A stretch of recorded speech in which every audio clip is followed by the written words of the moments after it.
काली नजर। माँ, माँ। अरे क्या माँ माँ कर रहा है, बकरी का बच्चा है क्या? अरे माँ, मजाक छोड़ो। मुझे फाइनली वो मेन चौराहे वाली दुकान मिल गई है। अब देखना, आपका बेटा दुगनी स्पीड से पैसा कमाएगा। ओफो, ये क्या? मेरी ऑनलाइन मेकअप क्लास चल रही है। इतनी जोर से क्यों बोल रहे हो आप दोनों?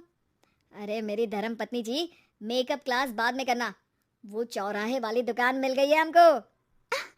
अरे वाह, रुको मैं अपनी माँ को फोन लगाकर बता देती हूँ। अरे मैं भी अपने रिश्तेदारों को बता देती हूँ, कितनी खुशी की बात है। हाँ हाँ, मैं भी अपने दोस्तों को बता देता हूँ। 1 हफ्ते बाद रजिस्ट्री है। बस, घर में खुशी का मौका था। उन तीनों ने अपने अपने फोन उठाए और लोगों में बात फैलाना शुरू कर दिया। और रही सही कसर, श्वेता बहू ने अपने पड़ोस में सबको बताकर कर दी। अरे वर्मा आंटी, अब हम भी जल्दी कार ले लेंगे।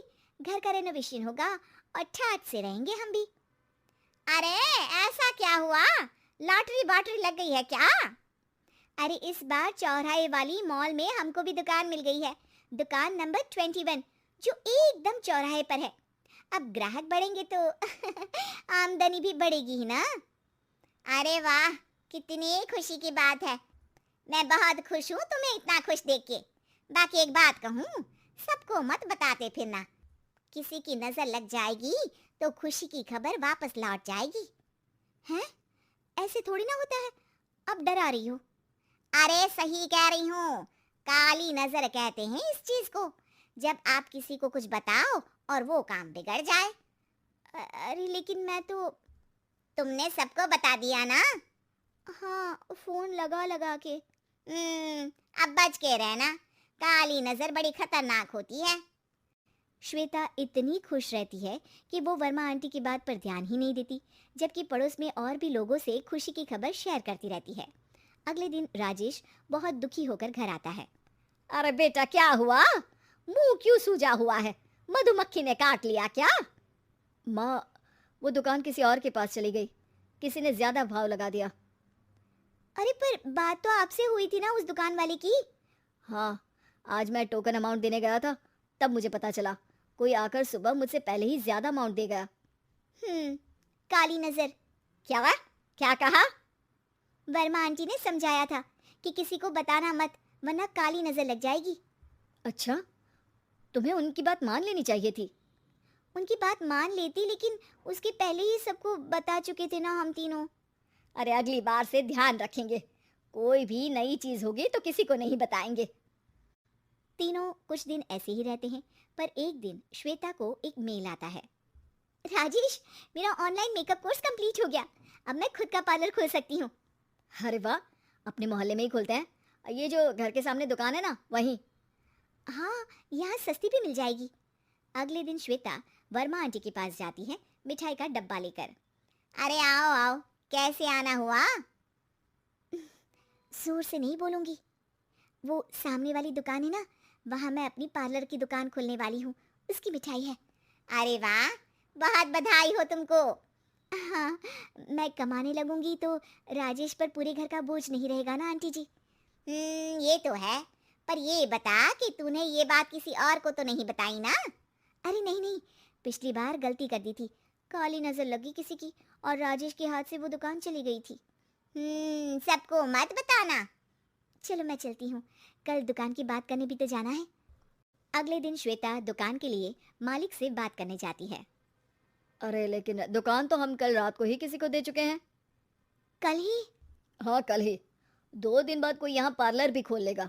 अब कहीं और दुकान देख लीजिए। अरे पर हमको भी तो पार्लर ही खोलना था। हाँ भाई, ये एक ही दुकान है, आधी आधी तो नहीं दे सकता ना मैं। राजेश और श्वेता घर पर हताश होकर आ जाते हैं। इस बार तो किसी को बताया भी नहीं था, अब किसकी काली नजर लग सकती है? सुनो, तुमने माँ को बताया था क्या? अरे कैसी बात कर रही हो? माँ की नजर थोड़ी ना लगेगी। पक्का तुमने किसी को नहीं बताया था ना? सिर्फ वर्मा आंटी को बताया था, उन्होंने ही मुझे किसी को नहीं बताने को कहा। अरे यार, तुम भी सही हो। मेरी माँ को नहीं बताने को कह रही हो, पर वर्मा आंटी को बताना तुम्हें जरूरी लगा। अरे वर्मा आंटी ने ही तो काली नजर के बारे में बताया था ना, वो हमेशा हमारा भला ही तो चाहती है। मेरी माँ भी हमारा भला ही चाहती है। अरे पर चिल्ला क्यों रहे हो? बात नहीं कर सकते क्या आराम से? नहीं आता हूं आराम से बात करना, और करना भी नहीं चाहता हूं मैं। दुकान जाने का दुख गुस्से में बदल गया था और राजेश और श्वेता में बात बंद हो गई थी।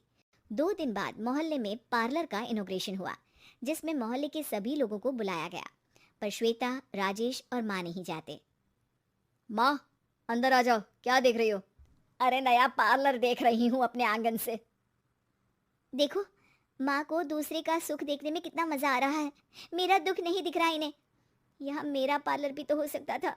अरे चुप रहो यार, हर बात में लड़ाई क्यों ढूंढ रही हो? राजेश और श्वेता फिर बहस करने लगते थे। तभी माँ ने दोनों को बाहर बुलाया। अरे जरा देखो तो, दुकान चलाने वाले का बोर्ड पर नाम क्या लिखा है? श्रुति वर्मा। गाड़ी निकाले बेटा, हमें कहीं जाना है। काली नजर का इलाज कराने? राजेश अपनी बाइक निकालता है। तीनों ट्रिपलिंग कर रहे हैं। माँ राजेश को उस मॉल वाली दुकान पर लेकर जाती है जहाँ राजेश अपनी दुकान खोलने वाला था। यही दुकान लेना चाहता था ना तू? हाँ, पर इनको भी दुखी करने लेकर आई हो क्या यहाँ पर दुकान दिखाकर? वहाँ काफी नहीं था? अरे श्वेता, थोड़ा सब्र रख, अभी पता चलेगा कि हम यहाँ क्यों आए हैं। बता, इस दुकान चलाने वाले का नाम क्या है? अनुपम वर्मा।